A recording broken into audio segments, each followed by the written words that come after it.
ప్రియులారా, ఈ రోజున మనము బైబిల్ గ్రంథంలో నుండి క్రిస్టమస్ సందర్భంగా దేవదూతలు చేసినటువంటి పరిచర్యలను ధ్యానించబోతూ ఉన్నాం. మనం ఇంతకు ముందే క్రిస్టమస్ సందర్భంలో ఉన్నటువంటి క్యారెక్టర్స్, యోసేపు గారి గురించి ధ్యానించాం, అదేవిధంగా మరియ గారి గురించి ధ్యానించాం, మూడోదిగా జ్ఞానులను గురించి ధ్యానించాం, గొర్రెల కాపర్ల గురించి కూడా ధ్యానించాం. ఆ వాక్యాలన్నీ మనకి యూట్యూబ్లో ఉన్నాయి. ఈ రోజున క్రిస్టమస్ సందర్భంగా మనకు కనిపించేటువంటి మరొకరు ఎవరు అంటే దేవదూతలు. చూడండి, ఆ దేవదూతలు క్రిస్టమస్ సందర్భంగా చేసినటువంటి పనులు మనం కూడా చేసినట్లయితే దేవుడు మనల్ని బట్టి ఆనందించడానికి, మనల్ని బట్టి సంతోషించడానికి అవకాశం ఉంటుంది. ఆ పనులు చేయకుండా పండగ చేసుకోవడం వల్ల ఉపయోగం ఉండదండి.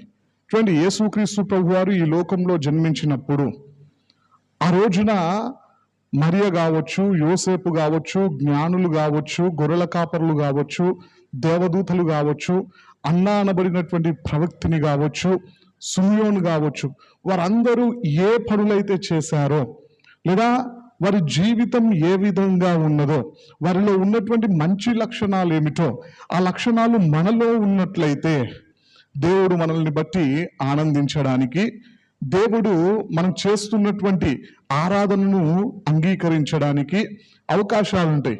ఆ లక్షణాలు లేకుండా పండగ పేరుతో అల్లరి చేస్తే, లేదా పండగ పేరుతో మనం భోజనాలు చేసుకొని తింటే, పండగ పేరుతో కొత్త దుస్తులు ధరిస్తే, పండగ పేరుతో ఆర్భాటము చేస్తే, మన జీవితము దేవునికి అనుకూలంగా లేకుండా మనం ఎన్ని చేసినా ప్రయోజనం ఉండదు. మరి రోజున మన పరిస్థితి ఏ విధంగా ఉన్నది? ఈ రోజున క్రిస్టమస్లో దేవదూతల పాత్రను గనక మనం ఆలోచన చేసినట్లయితే, లూకాసు వార్త 1వ అధ్యాయం 26వ వచనంలో రాయబడినది, 6వ నెలలో గాబ్రియేలను దేవదూత గలిలయలోని నజరేతను ఊరిలో దావీదు వంశస్థుడైనటువంటి యోసేపునకు ప్రదానము చేయబడినటువంటి మరియ యొద్దకు దేవుని ద్వారా పంపబడినట్లుగా మనకు కనిపిస్తూ ఉంటుంది. చూడండి, దేవుని వర్తమానాన్ని అందించడానికి, దేవుడు మరియ జీవితంలో జరిగించబోతున్నటువంటి కార్యాన్ని వివరించడానికి దేవుడు గాబ్రియేల్ దూతను మరియ దగ్గరికి పంపించినట్లుగా ఆ వాక్యంలో రాయబడినది మన అందరికీ తెలిసినటువంటి సందర్భమే. ఈ యొక్క వాక్యాన్ని ఆధారం చేసుకొని గాబ్రియేల్ దూత దేవుని పని చేస్తూ ఉన్నట్లుగా మనకు కనిపిస్తూ ఉన్నది. చూడండి, వెళ్ళి వర్తమానాన్ని చెప్పు అంటే మరియ దగ్గరకు వచ్చినట్టుగా మనకు కనిపిస్తూ ఉన్నది అక్కడ. అంటే దేవదూతలు క్రిస్టమస్ సందర్భంగా చేసినటువంటి మొట్టమొదటి పని ఏంటిది అంటే దేవుని పని చేసే దూతలుగా ఉన్నాయి. దేవుని నామానికి స్తోత్రం, హల్లెలూయా. ఈ రోజున క్రిస్టమస్ జరుపుతున్నటువంటి మనందరం చూడండి, ఈ రోజున కొందరు డబ్బులు లేక పండుగను జరుపుకోలేకపోవచ్చు. దానివల్ల వచ్చే నష్టమేమీ లేదు. మనము బిర్యానీ తింటూనే పండుగ కాదండి. వాస్తవంగా క్రిస్టమస్ అంటే అర్థం ఏంటిది అంటే క్రీస్తును ఆరాధించడం, క్రీస్తును మహిమపరచడం, క్రీస్తును ఘనపరచడం, క్రీస్తు సువార్తను ప్రకటించడం ఇతరులకు. ఇక్కడ దేవదూత చేసినటువంటి పని అదే. అమ్మా, పరిశుద్ధాత్మ ద్వారా నువ్వు గర్భాన్ని ధరించబోతూ ఉన్నావు, లోకరక్షకుడైనటువంటి దేవాది దేవుడైనటువంటి యేసుక్రీస్తు ప్రభువారు నీ ద్వారా ఈ భూమి మీద జన్మించబోతూ ఉన్నాడు అని చెప్పేసి గాబ్రియేల్ దూతను వెళ్ళి చెప్పమన్నప్పుడు ఆ దూత ఎదురు మాట్లాడకుండా, లేదా దేవుని మీద తిరగబడకుండా వెళ్ళి మరియతో ఆ విషయాలను చెప్పినట్లుగా మనకు కనిపిస్తూ ఉన్నది. అంటే దేవదూతలు లోబడుతూ దేవుని పని చేస్తూ ఉన్నట్లుగా మనకు అర్థమవుతూ ఉన్నది. చూడండి, దేవదూతలు లోబడాల్సిందే కదా అంటే తిరగబడిన దేవదూతలు కూడా మనకు ఉన్నాయి బైబిల్ గ్రంథంలో. వారిని మనం దురాత్మలు అని చెప్పేసి, సాతానులు అని చెప్పేసి పిలుస్తూ ఉన్నాం. వారిలో ఒకడే లూసిఫర్. వారందరూ కూడా, వానికి సహకరించినటువంటి దూతలందరూ కూడా దేవుని మీద తిరగబడి దేవుని మాటకు లోబడకుండా తన్ను తాను హెచ్చించుకున్నటువంటి లూసిఫర్కి సహకరించినట్లుగా మనకు కనిపిస్తూ ఉన్నది. కానీ క్రిస్టమస్ సందర్భంలో కనిపిస్తున్నటువంటి గాబ్రియేల్ దూత దేవుని పని చేస్తూ ఉన్నట్లుగా, సంపూర్ణంగా దేవునికి విధేయతను కనుపర్చినట్లుగా మనకు కనిపిస్తూ ఉంటుంది. ఉదాహరణకు కొన్ని సందర్భాలను మనం జాగ్రత్తగా ఆలోచన చేసినట్లయితే మనందరికీ తెలిసినటువంటి సందర్భమే. క్రిస్టమస్ సందర్భంలో ఉన్నాం కాబట్టి ఆ మాటలు మనం ఎన్నోసార్లు వినే ఉంటాం, చదివే ఉంటాం. మరొకసారి మనం జ్ఞాపకం చేసుకున్నట్లయితే మత్తయి సువార్త 1వ అధ్యాయం 20వ వచనం నుండి 24వ వచనం వరకు మనం ధ్యానించినట్లయితే అక్కడ యోసేపు గురించి రాయబడి ఉన్నది. మరియ గర్భము ధరించిన తర్వాత యోసేపు నీతిమంతుడు కాబట్టి ఆయన మరియను అవమానపరచడం ఇష్టం లేక రహస్యంగా విడిచిపెట్టాలి అనే ఆలోచనకు వచ్చి ఆ సంగతులను గూర్చే ఆలోచిస్తూ ఉన్నప్పుడు దేవుడు గాబ్రియల్ దూతను మళ్ళీ పంపించాడు యోసేపు దగ్గరికి. యోసేపు దగ్గరికి స్వప్నము ద్వారా ప్రత్యక్షమై దేవుని విషయాలన్నింటినీ తెలియపరిచినాడు. నీ భార్య అయినటువంటి మరియను చేర్చుకోవడానికి భయపడొద్దు, ఆమె గర్భము ధరించింది, పరిశుద్ధాత్మ ద్వారా జరిగినటువంటి కార్యము అని చెప్పేసి వివరించినట్టుగా మనకు కనిపిస్తూ ఉంటది. అంటే మరియ దగ్గరికి వెళ్ళి చెప్పమంటే మరియ దగ్గరికి వెళ్ళి చెప్పినాడు. రెండోదిగా యోసేపు దగ్గరికి వెళ్ళి చెప్పమంటే యోసేపు దగ్గరికి వెళ్ళి చెప్పినాడు. లూకాసు వార్త 2వ అధ్యాయం 9వ వచనం నుండి 12వ వచనం వరకు మనం ధ్యానించినట్లయితే గొర్రెల కాపరుల వద్దకు వెళ్ళి తెలియపరచమంటే అక్కడికి కూడా దేవదూత వెళ్ళినట్టుగా మనకు కనిపిస్తూ ఉంటది. అక్కడికి వెళ్ళి వారితో కూడా మాట్లాడినటువంటి మాటలు అక్కడ మనకు కనిపిస్తూ ఉంటాయి. దావీదు పట్టణమందు నేడు రక్షకుడు మీ కొరకు పుట్టి ఉన్నాడు చెప్పేసి ప్రకటించినట్లుగా మనకు కనిపిస్తూ ఉంటది.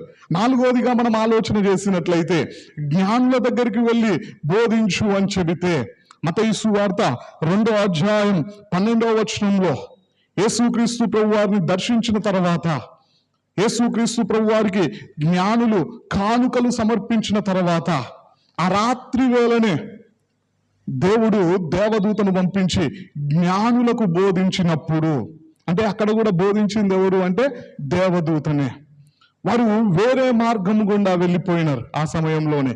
ఆ తర్వాత జ్ఞానులు వెళ్ళిపోగానే మత్తయి సువార్త 2వ అధ్యాయం 13వ వచనంలో రాయబడి ఉంటది, మళ్ళీ యోసేపునకు స్వప్నంలో ప్రత్యక్షమైనట్లుగా మనకు కనిపిస్తూ ఉంటది. హేరోదు రాజు ఈ శిశువును చంపాలి అని చెప్పేసి ఆలోచన చేస్తూ ఉన్నాడు. మరి ఇప్పుడు నువ్వేం చేయాలంటే ఈ రాత్రికాల సమయంలోనే బయలుదేరి ఐగుప్తు దేశానికి వెళ్ళాలి అని బోధించినట్టుగా మనకు కనిపిస్తూ ఉంటది.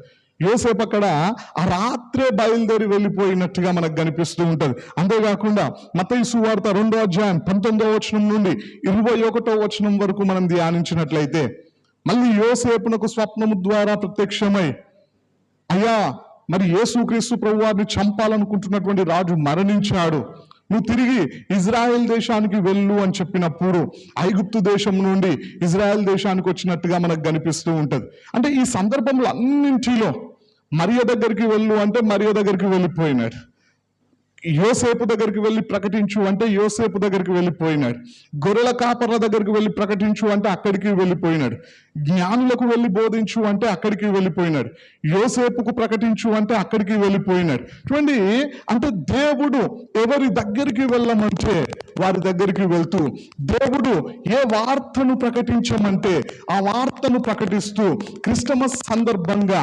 గాబ్రియల్ దూత దేవుని పని చేసినట్లుగా మనకు కనిపిస్తూ ఉన్నది. మరి రోజున క్రిస్టమస్ జరుపుకుంటున్నటువంటి మనము ఆయన పని చేయగలుగుతూ ఉన్నామా? ఆయన సువార్తను అనేకులకు ప్రకటించగలుగుతూ ఉన్నామా? మనందరికీ కంఠస్థంగా ఉన్నటువంటి ఒక మాట ఏంటిది అంటే, అయ్యో నేను సువార్తను ప్రకటింపకపోయిన ఎడల నాకు శ్రమ. అందరం చెబుతాం ఈ మాట, అందరికీ కంఠస్థమే. మరి మనం ప్రకటించగలుగుతూ ఉన్నామా? దేవుని సువార్తను ఇప్పటి వరకు ఎందరితో పంచుకున్నాం? దేవుణ్ణి ఎంతమందికి పరిచయం చేశాం? దేవుడు మన ద్వారా జరిగించినటువంటి కార్యాలు లేదా మన జీవితంలో ప్రభువు చేసినటువంటి మేలులు ఎంతమందికి తెలియపరిచాం? అవసరతలో ఉన్నటువంటి వారికి, సత్యము తెలియనటువంటి వారికి, దేవుని గురించినటువంటి వర్తమానము తెలియనటువంటి వారికి ఎంత మట్టుకు మనం ప్రకటించే వారంగా ఉన్నాం? ఇక్కడ గాబ్రియల్ దూత దేవుని పని చేస్తూ ఉన్నట్లుగా మనకు కనిపిస్తూ ఉన్నది. బైబిల్ గ్రంథంలో మనం జాగ్రత్తగా గమనించినట్లయితే దురాత్మలు కూడా దేవుని పని చేసినట్లుగా మనకు కనిపిస్తూ ఉంటది. నేను ఇంతకు ముందే ఆ వాక్యాన్ని వివరించాను. నీవు బెటరా లేదంటే సాతానుడు బెటరా అని చెప్పేసి. ఎంతమందికి ఆ వాక్యం జ్ఞాపకం ఉన్నదో నాకు తెలియదు, కానీ అందులో సాతాను కనుపరిచినటువంటి లక్షణాలలో దేవుడు కోరుకున్న లక్షణాలు చాలా ఉన్నాయి. అందులో మొదటిది ఏంటిది అంటే, సాతానుగాడంట దేవునికి ప్రార్థన చేస్తూ ఉన్నాడు. మనమేమో సంవత్సరానికి 2-3 సార్లు ప్రార్థించే వాళ్ళు కూడా ఉన్నారు మనలో, కానీ సాతానుడు ఆ విధంగా లేడు. దేవునికి ప్రార్థిస్తూ ఉన్నారు. సహాయం కావలసి వచ్చినప్పుడు, దేవుడు తన ముందు ప్రత్యక్షమై నిలబడినప్పుడు వెంటనే దేవుడు వారికి సహాయం చేసినట్టుగా కూడా మనకి సేన అనబడినటువంటి సందర్భంలో కనిపిస్తూ ఉంటది. సాతానులో ఉన్నటువంటి రెండవ మంచి లక్షణం ఏంటిది అంటే, దురాత్మలన్నీ కూడా కలిసి మెలిసి ఉంటూ ఉన్నాయంట. అంటే ఐక్యతను కాపాడుకుంటూ ఉన్నాయి. దేవుడు మనల్ని ఐక్యంగా ఉండమని చెబితే మనలోనేమో ఐక్యత లేదు. సాతానులో ఐక్యత ఉన్నట్లుగా సేన అనబడినటువంటి దురాత్మల ద్వారా మనకు అర్థమవుతూ ఉన్నది. మూడవదిగా సాతానులో ఉన్నటువంటి మరొక మంచి లక్షణం ఏంటిది అంటే, వారు దేవుని పని చేస్తూ ఉన్నట్లుగా బైబిల్ గ్రంథంలో మనకు కనిపిస్తూ ఉంటది. చూడండి, ఈ రోజున సువార్తను ప్రకటించమని దేవుని పనిని లేదా దేవుని బాధ్యతను మనకు అప్పగిస్తే మనమేమో ఆ పని చేయలేకపోతూ ఉన్నాం. రకరకాల కారణాలు చెబుతూ ఉంటాం. నాకు సువార్త చెప్పడం రాదండి, లేదంటే నాకు టైం లేదండి, నాకు వీలు కాదండి అని చెప్పేసి రకరకాల సాకుల్ని వెతుక్కుంటూ ఉంటాం. కానీ సాతానుడు చేస్తున్నటువంటి పని ఏంటిది అంటే, ఎలాంటి సాకులు చెప్పకుండా దేవుని పనిని వారు కూడా చేస్తూ ఉన్నట్లుగా మనకు కనిపిస్తూ ఉంటది. మరి రోజున మన పరిస్థితి ఏ విధంగా ఉన్నది? ఈ క్రిస్టమస్ సందర్భంగా దేవుడు మన నుండి ఆశిస్తున్నటువంటి మొట్టమొదటి విషయం, దేవదూతల్ని మన ముందు పెట్టి ప్రభు అంటూ ఉన్నాడు, దేవదూతలు దేవుని పని చేస్తూ ఉన్నాయి. మరి క్రిస్టమస్ జరుపుతున్నటువంటి మనము దేవుని పనిని చేయగలుగుతూ ఉన్నామా? ఒకసారి మన జీవితాన్ని మనం పరీక్షించుకోవాలండి. ఆయన పని చేయకుండా పండగ జరుపుకుంటే, ఖర్చు పెడితే ప్రయోజనం ఉండదు.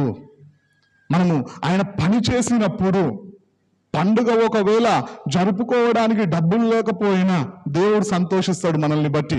నా కుమారుడు, నా కుమార్తె నా పని చేసేవారుగా ఉన్నారు, నాకు ప్రయోజనకరమైన వారుగా ఉన్నారు, నేను వీరికి సహాయం చేసినందుకు కృతజ్ఞత కలిగి జీవిస్తూ ఉన్నారు, నేను వీరిని రక్షణ మార్గంలోనికి నడిపించినందుకు వీరు ఆ సువార్తను అనేకులకు ప్రకటించేవారుగా ఉన్నారు అని చెప్పేసి దేవుడు మనల్ని బట్టి సంతోషించడానికి అవకాశం ఉంటుంది.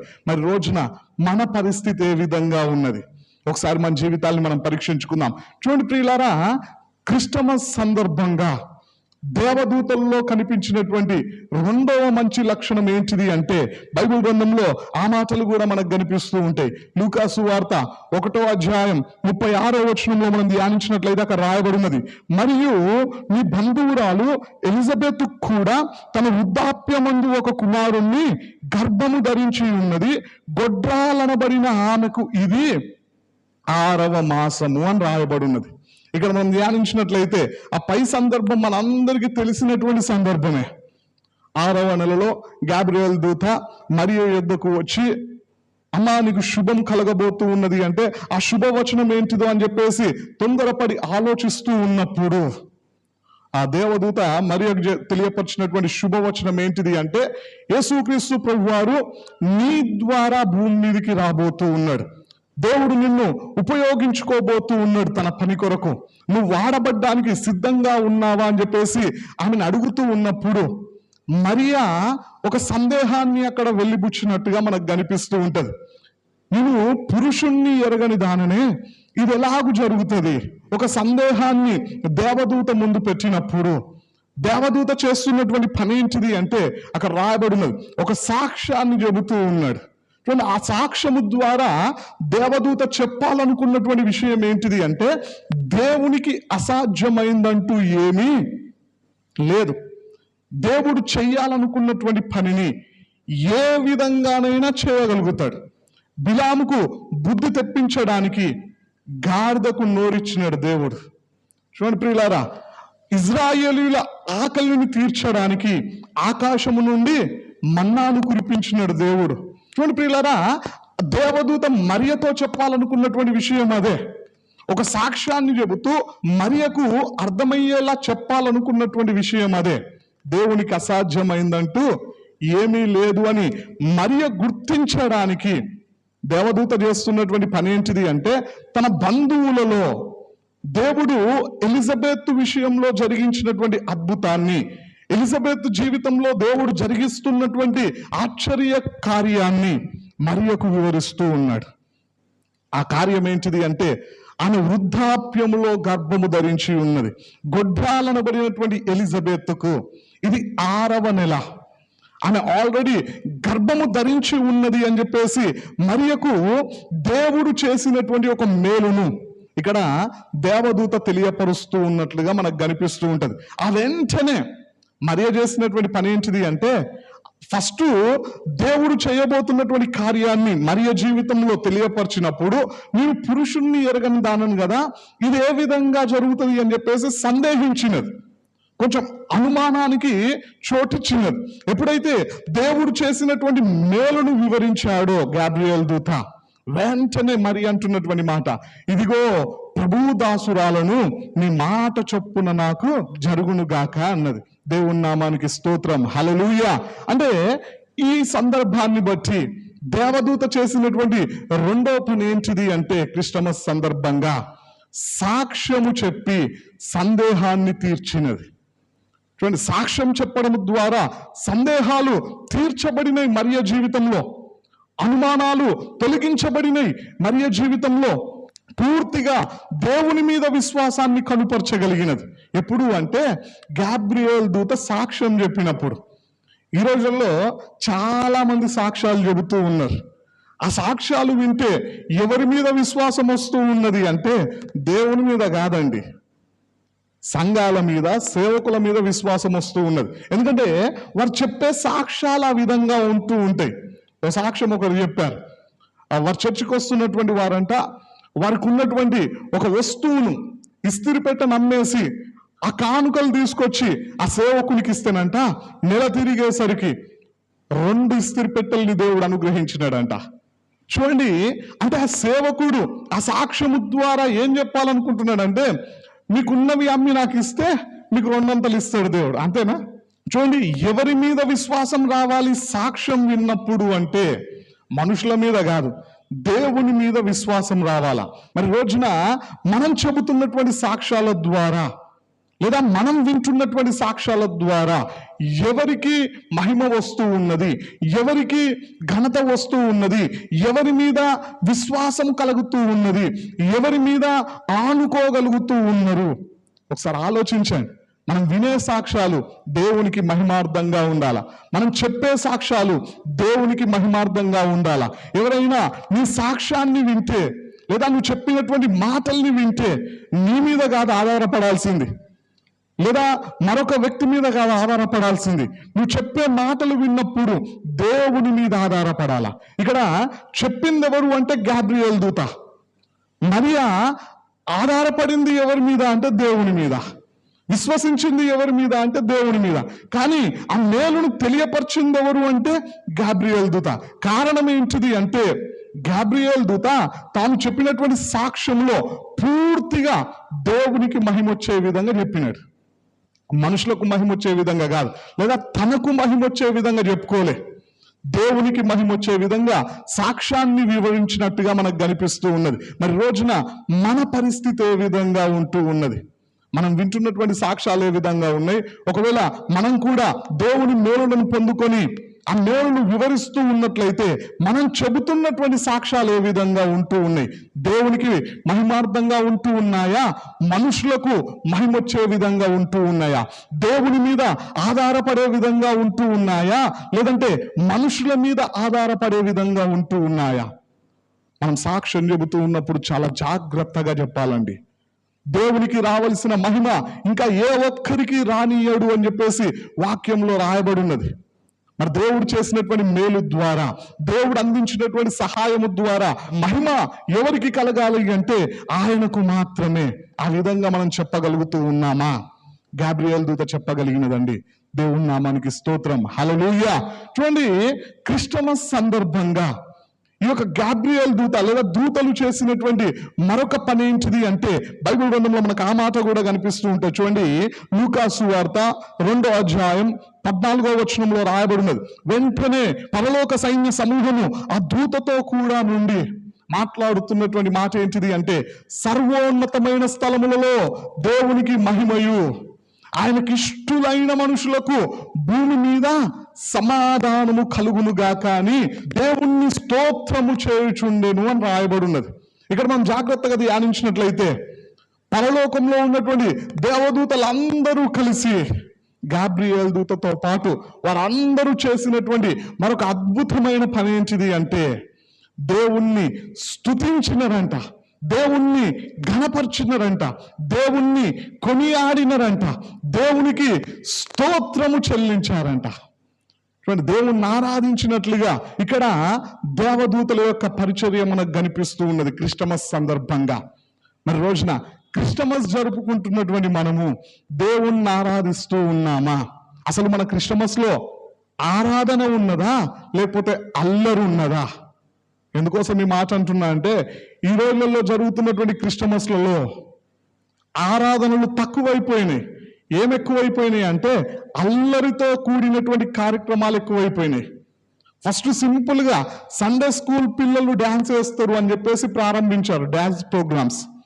ఆ తర్వాత కాలంలో యవనస్తులు, పెద్దలు అందరూ డాన్సులు వేస్తూనే ఆ టైం అంతా వేస్ట్ చేసేస్తూ ఉన్నారు. ఆరాధనకేమో చాలా తక్కువ టైంని కేటాయిస్తూ ఉన్నారు. వారి యొక్క అల్లరితో కూడినటువంటి ఆటపాటలను నెరవేర్చుకోవడానికి, లేదా డాన్సులు వేసడానికి, లేదంటే స్కిట్స్ చేయడానికి చాలా టైంని వృధా చేస్తూ ఉన్నారు. వాస్తవం ఏంటిది అంటే, క్రిస్టమస్ అంటేనే క్రీస్తు కొరకు జరిగే ఆరాధన, క్రీస్తు కొరకు జరిగే డాన్స్ ప్రోగ్రాం కాదు, క్రీస్తును ప్రదర్శించేటువంటి స్కిట్ కాదు, అదొక అల్లరితో కూడినటువంటి కార్యక్రమం కాదు. క్రిస్టమస్ అంటే క్రీస్తు కొరకు జరిగే ఆరాధన. ఈ రోజున మనం బైబిల్ గ్రంథంలో జాగ్రత్తగా గమనించినట్లయితే దేవదూతలందరూ దేవుణ్ణి ఆరాధించినట్లుగా, దేవుణ్ణి మహిమపరిచినట్లుగా, దేవుణ్ణి ఘనపరిచినట్లుగా, దేవుణ్ణి కీర్తించినట్లుగా మనకు కనిపిస్తూ ఉన్నది. మరి రోజున మన క్రిస్టమస్ లో ఆరాధన జరుగుతూ ఉన్నదా, లేదంటే ఆరాధనను ప్రక్కన పెట్టేసి మిగిలిన కార్యక్రమాలన్నీ జరుగుతూ ఉన్నాయా? ఒకసారి మన జీవితాన్ని మనం పరీక్షించుకోవాలండి. బైబిల్ గ్రంథంలో మనం జాగ్రత్తగా గమనించినట్లయితే దేవదూతలందరూ కూడా పరిశుద్ధుడు, పరిశుద్ధుడు, పరిశుద్ధుడు అని చెప్పేసి, సర్వలోకము ఆయన మహిమతో నిండి ఉన్నది అని చెప్పేసి గాన ప్రతిగానములు చేస్తూ ఉన్నట్లుగా యెషయా గ్రంథం 6వ అధ్యాయం 3వ వచనంలో మనకు కనిపిస్తూ ఉంటది. దావీదు భక్తుడు కూడా మాట్లాడినటువంటి మాట 119వ కీర్తన 164వ వచనంలో మనకు కనిపిస్తూ ఉంటది. నీ న్యాయ విధులను బట్టి దినమునకు 7 మారులు నేను నిన్ను స్తుతించుచున్నాను. ఒక రోజుకు 7 సార్లు దేవుణ్ణి స్తుతించే వ్యక్తిగా, 7 సార్లు దేవుణ్ణి ఆరాధించే వ్యక్తిగా దావీదు జీవితం మనకు కనిపిస్తూ ఉన్నది. దేవదూతలు కూడా గాన ప్రతిగానములు చేస్తూ దేవుణ్ణి మహిమపరుస్తూ ఉన్నట్లుగా, దేవుణ్ణి కీర్తిస్తూ ఉన్నట్లుగా, దేవుణ్ణి ఆరాధిస్తూ ఉన్నట్లుగా మనకు కనిపిస్తూ ఉన్నది. మరి ఆరాధించాల్సినటువంటి మనము ఈ రోజున ఆరాధించగలుగుతూ ఉన్నామా? అది క్రిస్టమస్ సందర్భంగా కావచ్చు, లేదా మన ఆయుష్కాలము ఉన్నంత వరకు కావచ్చు. వాస్తవం ఏంటిది అంటే, మనం ఎందుకు దేవుణ్ణి ఆరాధించాలి అంటే, మొదటి విషయం యెషయా గ్రంథం 43వ అధ్యాయం 7వ వచనం 21వ వచనం ప్రకారం దేవుణ్ణి స్తుతించడం కోసమే మనందరం సృజించబడిన వారం గనక ఆయన్ని మనం ఆరాధించాలండి.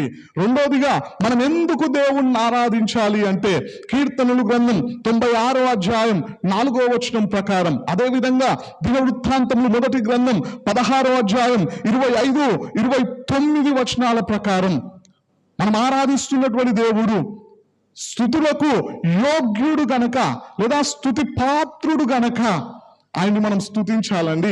మూడోదిగా మనం ఆలోచన చేసినట్లయితే దేవుణ్ణి మనం ఎందుకు స్తుతించాలి అంటే, కీర్తనలు గ్రంథం 50వ అధ్యాయం 14వ వచనం ప్రకారం స్తుతించుడి అని చెప్పేసి దేవుడు ఆజ్ఞాపించినాడు గనక మనందరం దేవుణ్ణి స్తుతించబద్దులమై ఉన్నాం.